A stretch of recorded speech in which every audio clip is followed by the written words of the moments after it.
on the show and I say, hi, I'm home, and Jerry's first day was the same day as my first day, he has like 20 pages of lawyer speak, right? So I was like, hi, my name, he says, just leave me alone, I got a lot of scenes to remember. No, he didn't say that, but we were like laughing because I'm like, hello, my first day was great. But also what I liked is that when my character lost her baby, had a miscarriage, she had a appendectomy and a miscarriage at the same time. It's never been done in history before or after. So we made history in medical silliness. I think this was a hard one for me. Well, no, because I was actually... So many men. Well, I was talking yesterday to my son is 9 and my stepdaughter is 10, and I was telling Lily about this scene where I grabbed, oh my gosh, I'm having a chemo moment. Yeah, we all Lizzie, sorry, I'm whatever, fried my brain chemo. When I took Lizzie and I smashed her head into the birthday cake when I crashed her party, Yes. that was probably, I will never forget that. I mean, and I think to myself, there's been so many times in my life where I've wanted to do that. Never, but you just, and I'm like, okay, I had that moment, and it's gonna be there forever because I can watch it again. That one, and then the baby. And then Sandy going in to see to Remy and I and the baby, that was such a great scene because it was so complex and there were a lot of feelings that went into it, and I had to make sure that when I was playing it, I didn't want to upset fans or be offensive or you know, it was challenging, and out of all the scenes that I have done on the show, that moment of the reveal of the baby was definitely, actually it was my favorite, I would say. Oh, yeah, so that was, I mean, there's so many of them, excuse me. But. Well, I have two. One is, when I first started the show, we were shooting the Josh and Reva wedding, and Sharita Bauer, who I had not met yet, was in the church, and she was sitting by herself. And I felt very lost and nervous because I just started the show. And she sees me, she says, come here, dear. So I kind of walk over there and I sit next to her. And she said, I want you to know that I always will be here for you. I know you're nervous, but you're, as far as I'm concerned, you're my grandson in real life. And she put her arm around me and she goes, and I mean it. If you ever have a problem with anybody, you come to me and I'll take care of it for you. So from that moment on, I felt like I was home. Like I didn't like. Oh, God. Oh, that's so sweet. I love that. That is guiding light. I have a humorous just anecdote, which continues to live on. It was with the twins storyline, and I believe that there was a nightmare that Blake had, and I love Blake's nightmares and fantasies. They were so much fun to play. And I was giving birth to a baby and 2 babies with rough umpires with catcher's masks next to me, and I had a big a big scarlet A on my hospital gown, and it's just this fabulous image, and it actually is an image that it was given to me as a 8x10 photograph, and I have it framed, and I have this little lake house outside of Syracuse that we have friends come and visit all the time, and that is, for whatever reason, this picture that's framed in the middle of this wall. It's nothing to do with anybody. People are like, why do you have a scarlet A? And who are these people with their catcher's masks? And that was just the best, most magical moment. And I love that it lives on my wall in my lake house. Running out of court. I'm a big Peter Simon fan.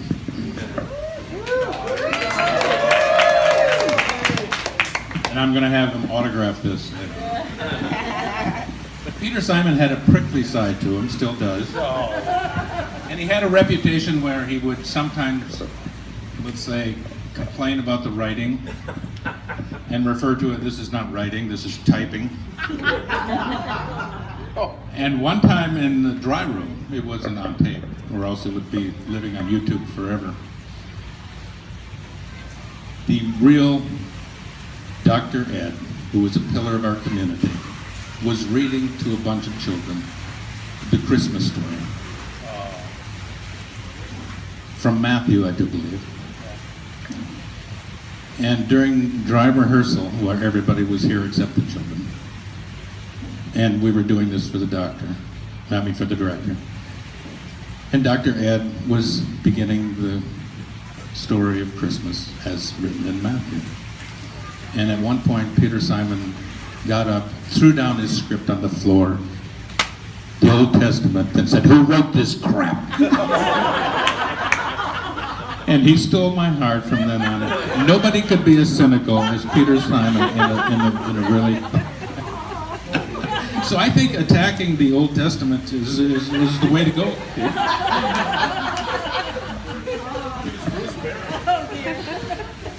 That is awesome. I guess my favorite moments, I would have to say, would be off-camera hijinks. I have a couple little vignettes. One always sticks with me about the diner. And I worked a lot with Frank Dicopoulos, as you know. I deserve your empathy for that. I'm kidding.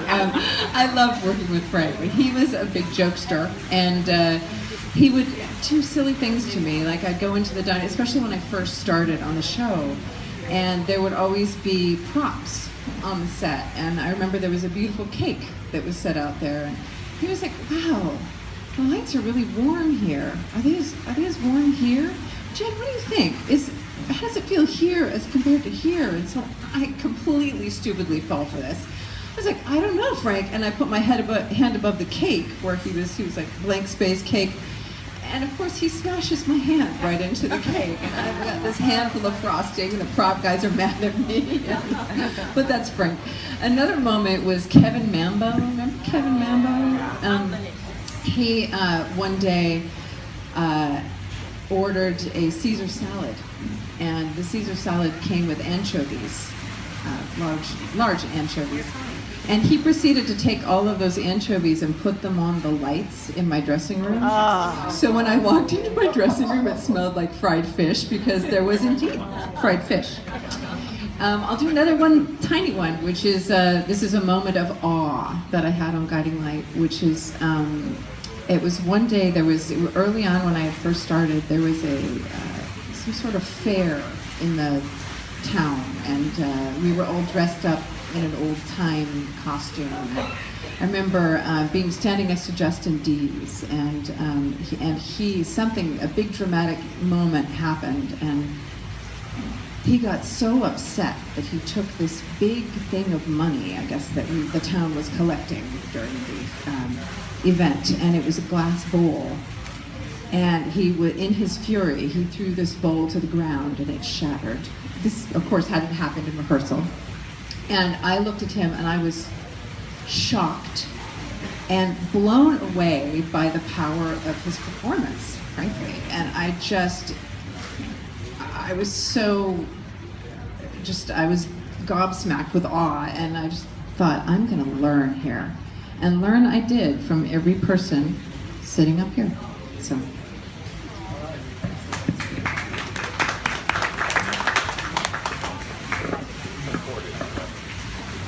Another prickly moment. There's too much awe associated with Charita. So this is a story that I heard is actually happened before I got on the show.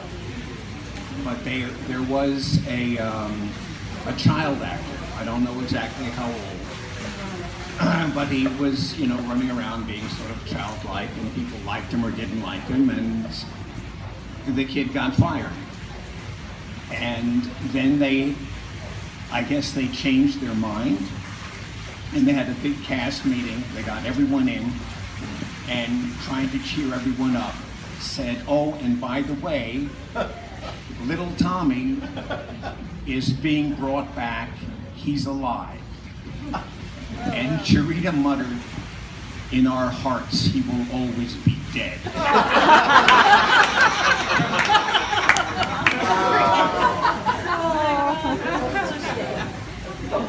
Well, that just screwed me over. Thanks, Maria.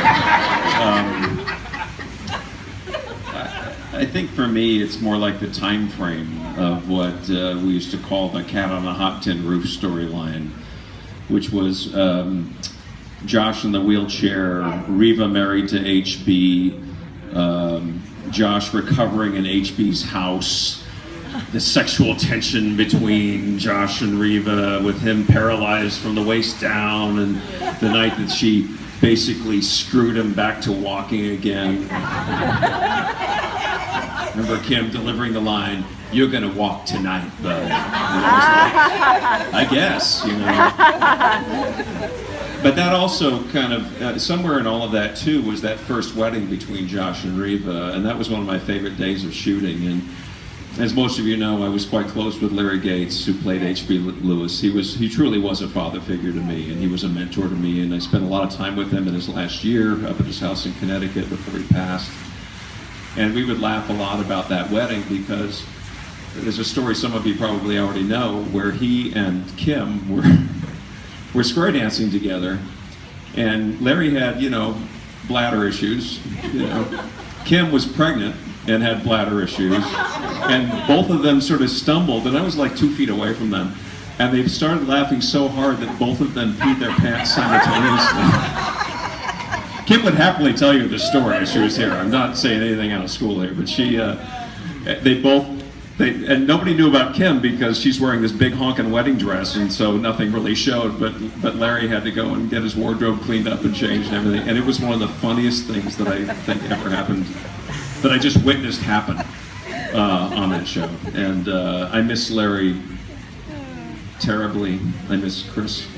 I miss Zaslow. I miss Charita. Charita and I had a moment of Josh also during that paralyzed storyline where we were recovering together, and she had them right into the show, her cancer storyline and the amputation of her leg, and they played it simultaneous, and not quite simultaneous, obviously, but and Charita, I just felt like I was in the presence of greatness. And you're right. I mean, we all talk up Charita a lot, but it's all real and true about her. She was unlike, I think, anyone I've ever known. And she was like a grandmother to all of us, and just so skilled, so good at what she did.